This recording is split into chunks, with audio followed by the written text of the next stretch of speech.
მივესალმები მაყურებელს.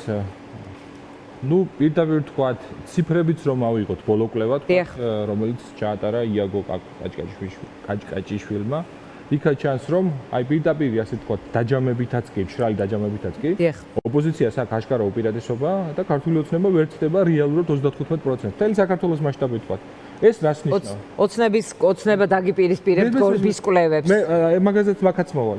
ეს რას ნიშნავს? ეს ნიშნავს რომ ანეიტრალებს ყველანაირ პროპაგანდას და ოპოზიციური ერთობა ბევრად უფრო ძლიერად გამოიყურება ერთიანობის შემთხვევაში. გულისხმობ 4 ძირითად სუბიექტს, ხო, კოალიციას, რომელიც ოპოზიციის სახით არის წარმოდგენილი, ახლავს ნაციონალურ მოძრაობას, გახარიას და ლელოს ამ ჯგუფების ირგვლივ შეკრებილ ერთობებს, ხო? და ეს არის არგუმენტი, ხშირად ამბობენ, არსებობს მერყევი, გადაუმწყვეტელი ამორჩეველი. ამ ხალხისთვისაც არგუმენტი იქნებოდა, რომ თუ ჯამში ოპოზიცია იგებს არჩევნებს და მოდის ხელისუფლებაში, ბევრი ადამიანი მოინდომებს გამარჯვებულებს ხარეს ყოფნას. დიანა, ამაზე დიდი არგუმენტი რა არის მართლა. ახლა რაც შეეხება გორბის კვლევას. გორბის კვლევა არის საზოგადოების манипуляციის ცნობილი ხერხი, რომელიც ემსახურება ხელისუფლების ლეგიტიმაციის გაფორმება ბრჭყალებში, რომ ხალხს უთხრას, რომ ისევ ჩვენ ვარ, ჩვენ ვიგებთ. ამის მტკიცება რატო ჭირდებათ? იმიტომ რომ რაც არ არის ის უნდა დახატოს, ის უნდა დაწეროს манипуლირებულმა კვლევამ. ოცნება ფაქტურად ცდილობს, რომ აი დავინახავ, ხშირად არის ინტერნეტში, რომ კატარუარი და ლომი როგონია თავის სარკეში. აი დაახლოებით იგივე სარკე არის ქართული ოცნებისთვის გორბის კვლევა, სინამდვილეში არის კატა, მაგრამ ცდილობენ დიდ ლომად წარმოაჩინონ ქართული ოცნება. ხო და ამ ლომს იღებს შემდეგ ოფიციალური შედეგი. ხო, იწერს, მე უახლოვდება ეს შედეგები. ანუ საზოგადოებრივი აზრის მომზადებაც ხდება დიანა ამ კვლევებით ერთგვარად, რომ ესე იგი ბიძინა არ მარცხდება თურმე, სინამდვილეში არის პირიქით. არანაირი სამართლიანი არჩევნებით და ობიექტური კვლევით მათ არ აქვთ უპირატესობა და მეორე მე ცდილობენ რომ პატა ვის ერთიანობაზეა 4 პარტიას ასახელებ 4 ჯგუფს პოლიტიკურს ასახელებთ ისე ამ დროს მათი გზები გაიყო არჩევნებში 9 და 25 მიდის არჩევნებში 4 და 5 და პლუს კიდე თავისუფლების მოედანი ფედერალისტები არიან არაღიარების თუ წინააღმდეგობის რეჟიმში, ეგრეთ წოდებულ ბოიკოტის რეჟიმში და ჩვენ ვხედავთ რა ტიპის ასე ვთქვათ განცხადებები კეთება. მაგალითად, თუ 4 და 5, რომელსაც თქვენ წარმოადგენთ ახლა კონკრეტულ შემთხვევაში, ფიქრობს რომ ეს რუსული სპეცოპერაცია, ბიძინას თამაშია, არ ვიცი, პუტინი ატარებს არჩევნებს და იქ წამსვლელ პარტიებთან შემდეგ რა ერთობაზე ლაპარაკობთ? ანუ ვის ერთობაზეა ლაპარაკი გამაგებინეთ და თუ ეს რაღაც პუნქტები არსებობდა ვიღაცის თავში გამარჯვების მისაღწევად 13 წლის თავზე პატიმრობიდან რატო იწერება ეს პუნქტები და რაღაც ცხოვრებაში უფრო მეტი რატო არ გაკეთთ ამის? ძალიან კარგი კითხვაა და ადამიანებიც ალბათ ამას იკითხავდნენ და მადლობა ამ კითხვისთვის, რატომ აქამდე, მაგრამ ჩვენ უნდა ვიცოდეთ, რომ ის რაც ჩვენ მაგალითად 2016-ში ვიცოდით, 18-ში ვიცოდით, ვიღაცას 20 წელი დაჭირდა, ვიღაცას 22 წელი, ვიღაცას თვის ბოლო პიკი იყო დიანა, სანამ ქართულმა არა 2012-ში ვიცოდით, ვისთან ჰქონდა საქმეო და ვიღაცისთვის პიკი იყო მაგალითად ჩემი ახლობლებისთვის, რომელიც რეჟიმთან მუშაობდნენ ბოლო წუთამდე იმათვის პიკი იყო მაგალითად რომ კობახიძემ გააკეთა განცხადება ვაჩერებ ევროკავშირში ინტეგრაციის პროცესს. ანუ სანამ ფაქტის წინაშე არ დადგნენ, მე მწყავდა ახლობლები, ვისაც ამის არ ჯეროდა. ამაზე ყოველთვის ლაპარაკობდა გიორგი ვაშაძე, რომ ერთიანობას ალტერნატივა არ აქვს. ზურაგირ ლაპარაკობდა. კი ბატონო. ჩემ სტუდიებშიც უთქვას, მაგრამ თუ იქ მაშინ ვერ ნახა მყარი ნიადაგი, ნოყიერი როგორც წინასწარ ახლა სადგან ნოყიერდებოდა ახლა ეს ნიადაგი. ხო არის შედარება, ხო არ შეიძლება. 2016 წლის ქართული ოცნება აბსოლუტურად სხვა იყო, 2018 წლის სხვა იყო, 2020 სხვა და ეხლა არის ძალიან დამაზიანებელი და საშიში უკვე საქართველოსთვის, არა, კონკრეტული მარტო ერთი მოქალაქისთვის. რეჟიმი რასაც აკეთებს, კეტავს ევროკავშირს, ამერიკას აცხადებს მტრად, ევროპას აცხადებს მტრად. ჩვენ ისი იმედი გვაქვს? მართლა გვაქვს იმედი, რომ ირანული ან რუსული მშვიდობით საქართველო გადარჩება, ან რამე მშვიდობას მივაწევთ? ანუ ქვეყანა დადგა, ასე ვთქვათ, გზაგასაყარზე, კი რა უბსკულის პირას დავდექით, ფაქტიურად. ამის იქეთ არის უბსკული და ეს შესაძლებლობის პანჯარა რაც არის. ჩავვარდით უკვე ამბობთ ამდენი ხანია და არა, ჩავვარდით ერთმან უნდა დაჩეხოს ქვეყანა, კაცო. ეს არის ახლა წყალგამყოფი. მე ასე ვხედავ ამას. თუ აქამდე ვინმეს კითხვა ჰქონდა და არ იყო ნათელი. ესე აშკარა ნათელსა და ბნელს შორის, ანუ სწორგზასა და არასწორგზას შორის. მკვეთრი ვიქნები. ხომ არ იყო ასე წყალგამყოფი. ეხლა ხო კითხვის ნიშნები თქვენც ხო მოხსნილი გაქვთ. ადრე ხო რაღაცაზე კითხვის ნიშნები ქონდა. ყველაფერზე მაქვს კითხვის ნიშნები, არაფერზე კითხვას არ ვხსნი. ყველაფერზე მაქვს კითხვის ნიშნები, თქვენზეც მაქვს, სხვებზეც ყველას მიმართ. მე მზად ვარ გიპასუხოთ, მაგრამ ქართულ ოცნებასთან მომიყევით.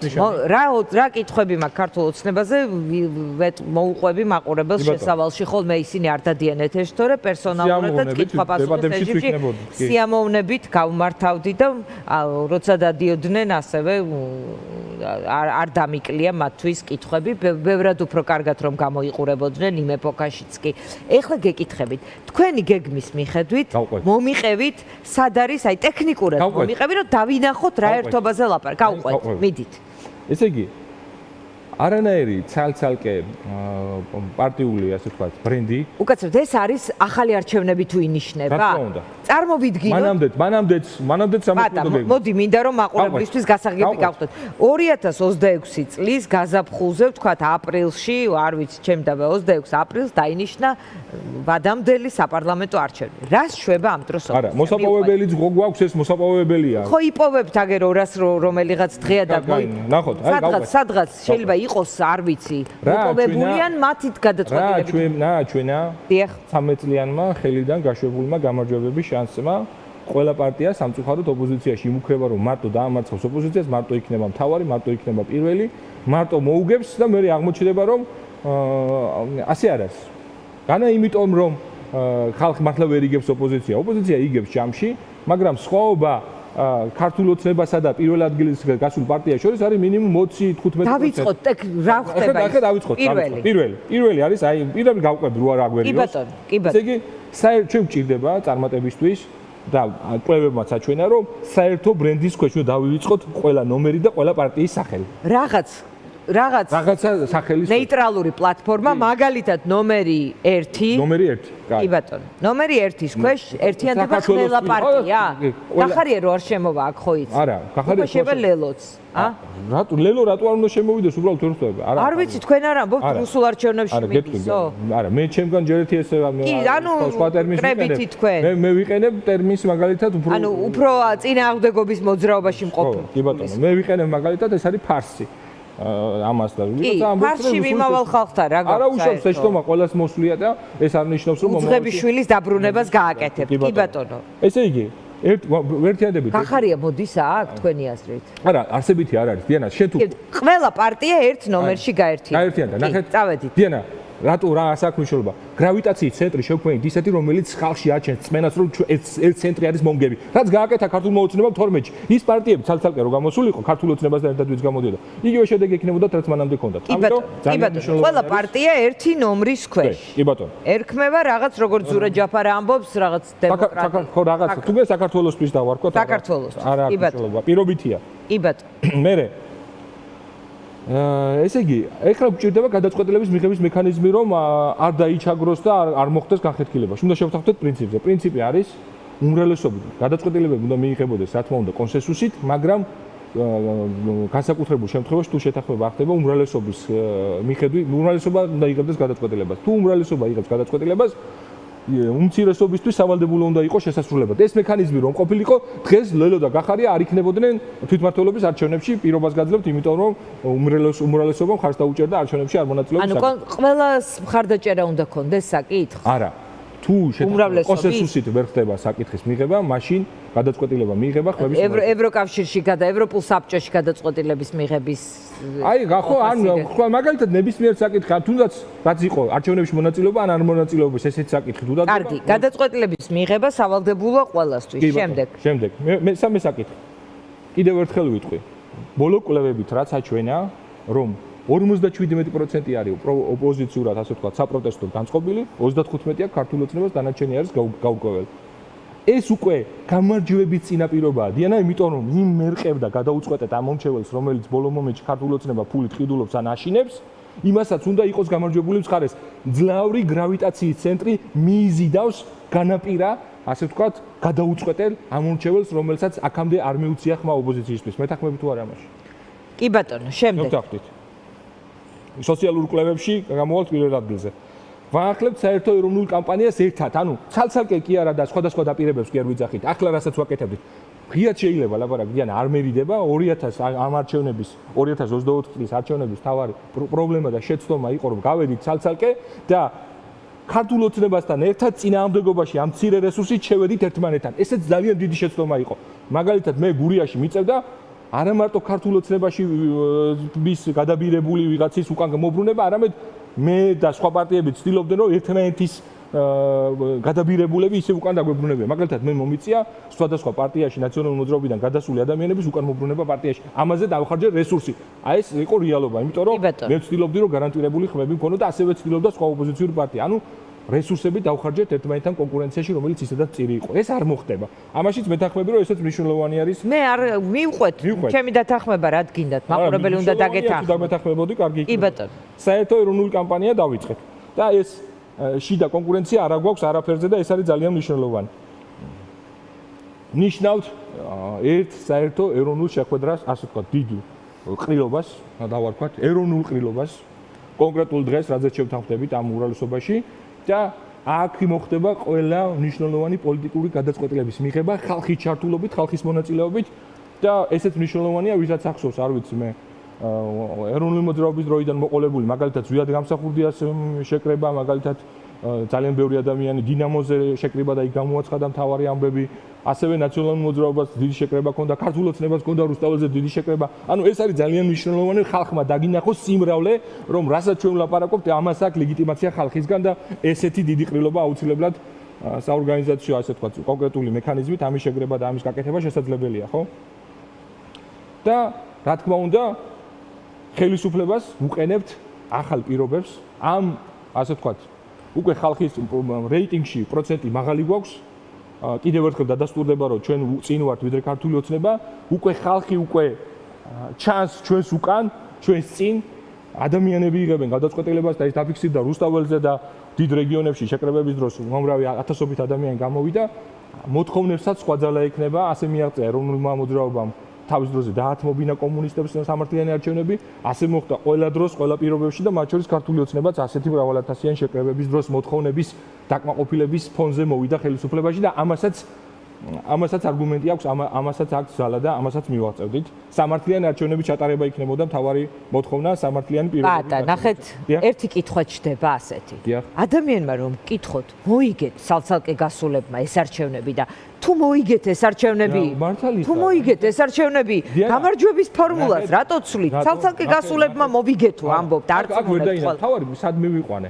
სამართლიანი არჩევნების პირობა დავიდო. თუ ბიძინა ივანიშვილს აქვს ტაბლო, რამდენიც არ უნდა გავერთიანდეთ და სადაც ხო და ესე იგი მოიგეთ თუ არ მოვიგეთო ამბობ. არჩევნები მოვიგეთ, მაგრამ ტაბლო ვინ ერთად რომ იქნებით ვერ წაგართმევენ და ცალ-ცალკე წაგართვეს? ანუ როგორა? იმიტომ რომ მარჯა მოგება, გაყალბებას აქვს თავისი ლიმიტები.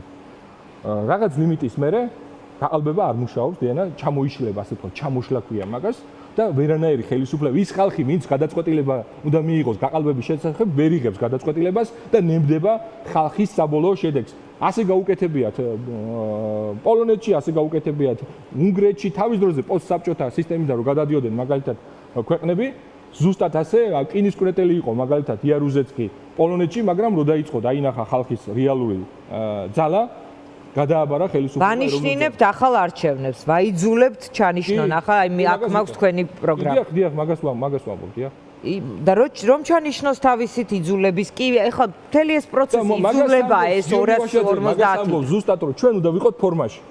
ბინაბობს გიორგი ვაშაძე ეს გეგმა თქო, მაგას ამბობს და ზურაგირჩი ჯაფარიძეც იზიარებს ამ იდეებს. ფორმაში ყოფნა რას ნიშნავს?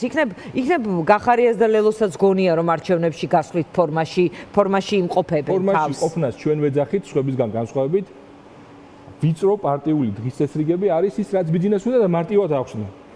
აი თქვათ პირობითად ავიღოთ, მართლა გაყალბდა არჩევნები და პირველ ადგილზე გასული არის ახალების კოალიცია.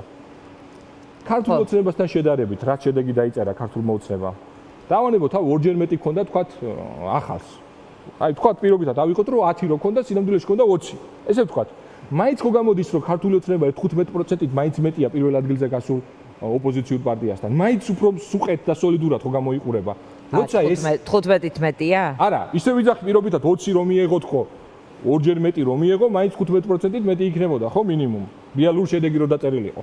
ამიტომ ვიძახი, კი ბატონო. ეს უნდა გავაკროთ. აღარ გვაქვს დრო არა, მეუბნებიან. დიანა, ეს უნდა გავაკროთ ეს ესე ვიწრო პარტიული მე 3% ავიღებ, ვიღაცა 2% ავიღებთ, მე ქართულობას კი არა ერთმანეთს ვართმევთ ელექტორატს. ეგენ უნდა გადავდოთ გვერდზე საქართველოს გადაჭრა დგას და როგორც ეროვნული მოძრაობა მოვიდა ერთიანობით ხელისუფლებაში, ზუსტად ასე შევცვლით ჩვენ რეჟიმს და აუცილებლად გავიმარჯვებთ. ამაზე უკეთესი გეგმა თუ ვინმეს აქვს კრიტიკისთვის. 13 წლის უცვლელი ფრაზებია, მაგრამ ჩვენ ხო ვიცოდით ყოველთვის თავარია ახლა უმრავლესობამ დაიჯეროს რომ კი ბატონო, მადლობა, ძალიან დიდი მადლობა პაატა მანჯგალაძეს. რეკლამის შემდეგ დავბრუნდებით სოფო ხორგუანთან ერთად.